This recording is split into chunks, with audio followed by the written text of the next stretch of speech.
دوبارہ بڑا اچھا لگ رہا ہے جی کہ پرانی یادیں تازہ ہو رہی ہیں اور کافی عرصہ بیچ میں ایک گیپ آ گیا، وہ ہم نہ مل سکے، نہ کوئی بات ہو سکی، نہ کوئی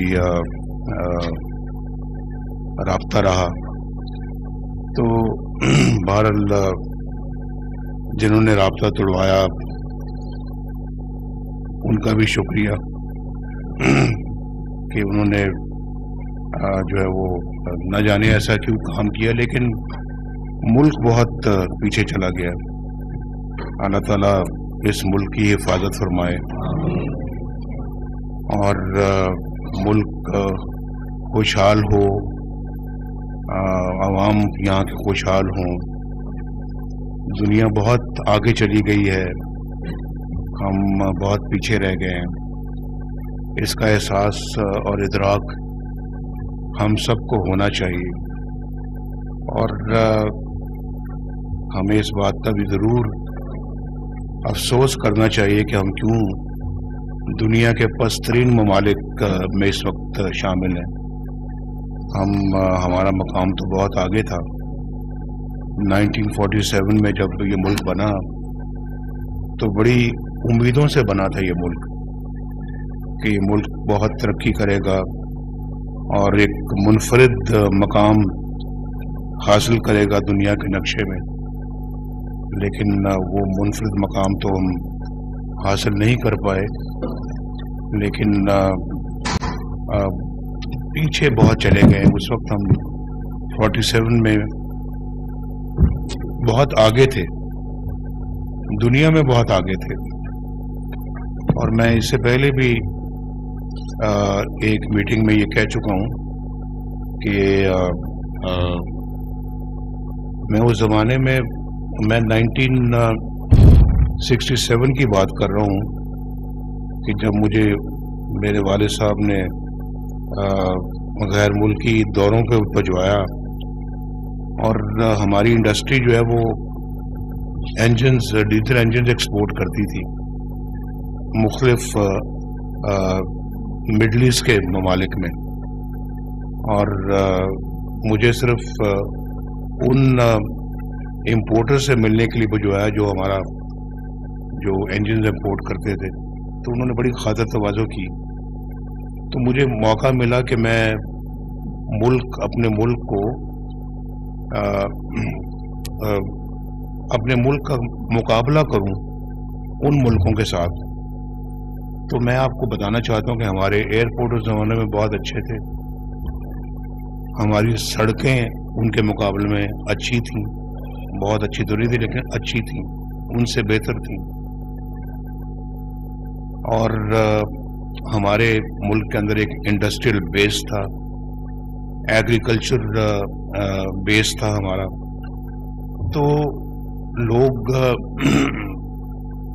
خوشحال تھے اور لوگوں میں کام کرنے کا ایک بہت جوش و جذبہ تھا۔ تو وہاں پہ آپ اندازہ کر سکتے ہیں کہ جو ملک جہاں ہم انجن ایکسپورٹ کرتے تھے وہ آج ہم سے کہیں آگے، وہ شاید ہمیں بہت ساری چیزیں ایکسپورٹ کرتے ہیں، اور ہم دیکھتے دیکھتے بہت پیچھے رہ گئے۔ اور یہ ایسے ہوا جیسے 2017 میں ہماری حکومت کتنی اچھی چل رہی تھی، لوگ بھی خوش تھے، مزدور خوش تھا، کسان خوش تھا، اور مہنگائی نہیں تھی ملک میں، اور بجلی سستی تھی، لوڈ شیڈنگ کا خاتمہ کیا تھا، دہشت گردی کا خاتمہ کیا تھا۔ اس سے پہلے ملک ایٹمی قوت بنا تھا، پاکستان تیزی کے ساتھ آگے بڑھ رہا تھا، سی پیک بڑی تیزی کے ساتھ چل رہا تھا، اور ملک میں موٹر ویز بن رہی تھی، اور بجلی گیس کی کوئی کمی نہیں تھی۔ جب ہم آئے تھے تو 18 گھنٹے کی لوڈ شیڈنگ تھی۔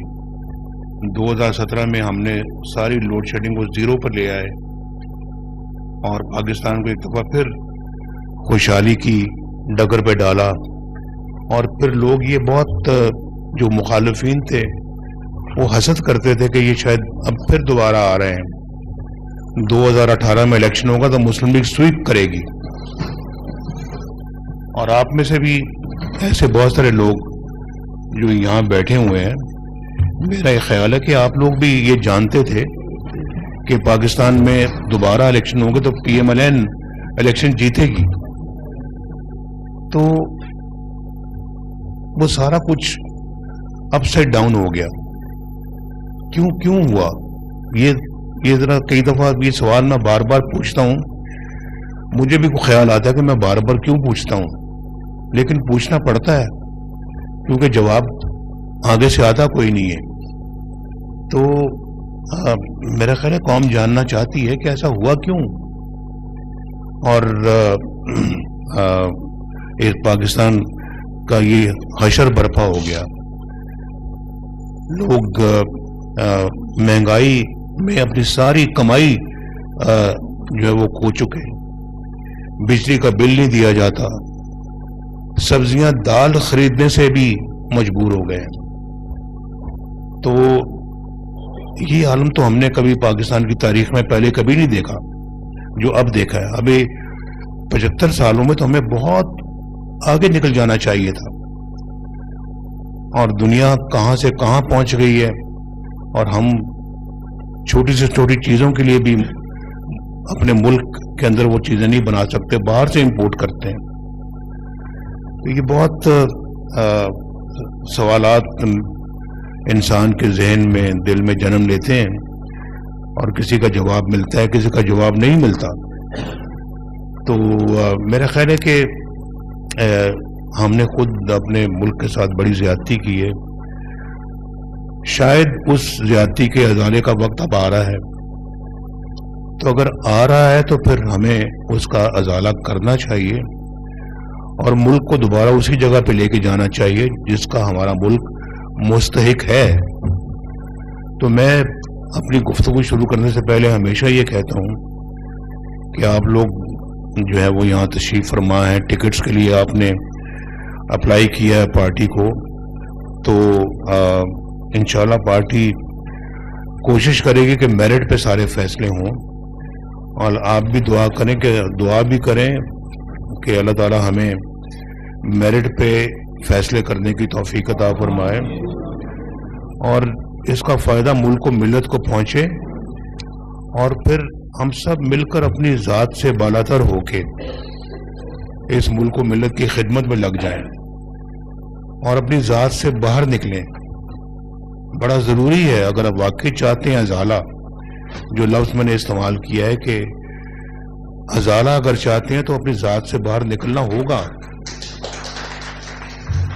تو وہ ہمیں اس میں کوئی ہچکچاہٹ نہیں ہونی چاہیے.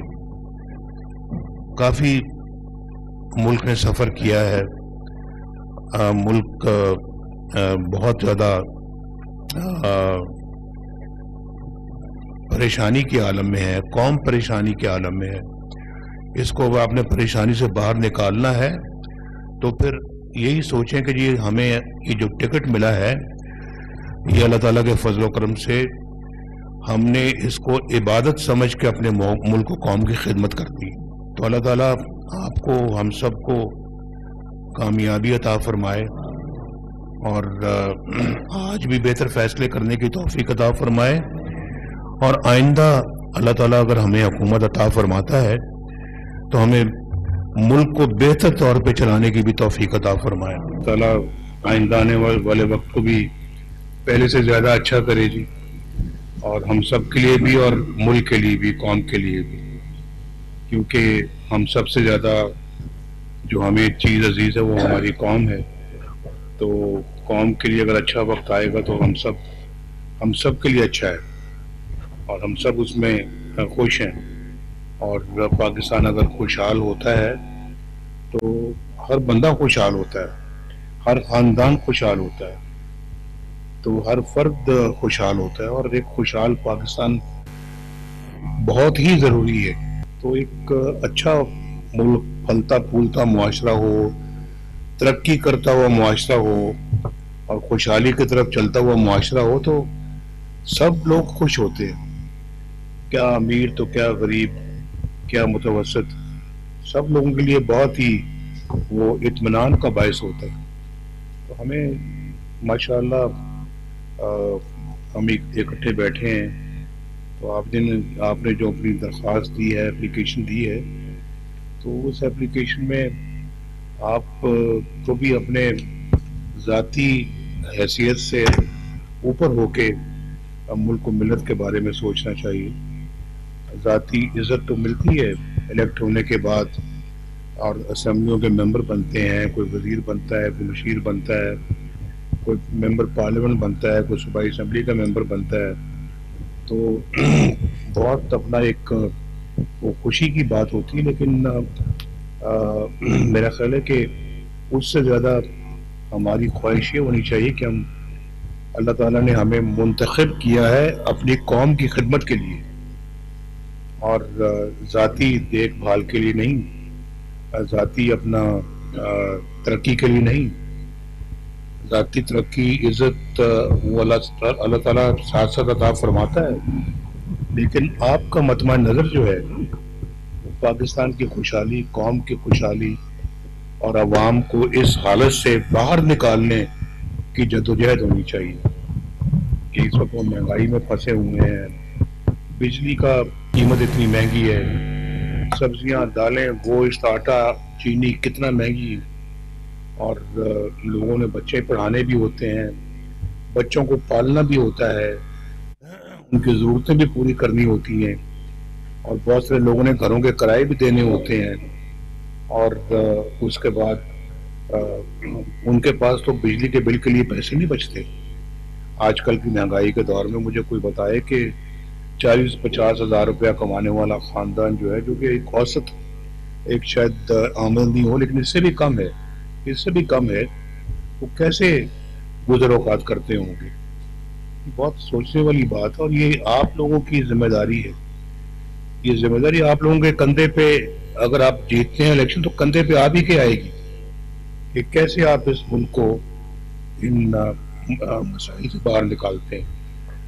تو میری درخواست یہ کہ اس کے لیے کمر آپ ابھی سے باندھیں اور اپنے اللہ تعالیٰ سے رجوع کریں کہ اللہ تعالیٰ ہمیں تو کامیابی سے ہمکنار فرما، اور پھر اللہ تعالیٰ ہم تیری اس دی ہوئی نعمت کو اور عزت کو اپنے ملک کے وقار کو بلند کرنے کے لیے استعمال کریں. یہ آپ سب کا ایک اپنے تئیں عہد ہونا چاہیے، بہت ضروری ہے. یہ عہد ہوگا تو اللہ تعالیٰ کی رضا شامل ہوگی. الیکشن لڑیں گے تو انشاءاللہ آپ کو کامیابی ملے گی.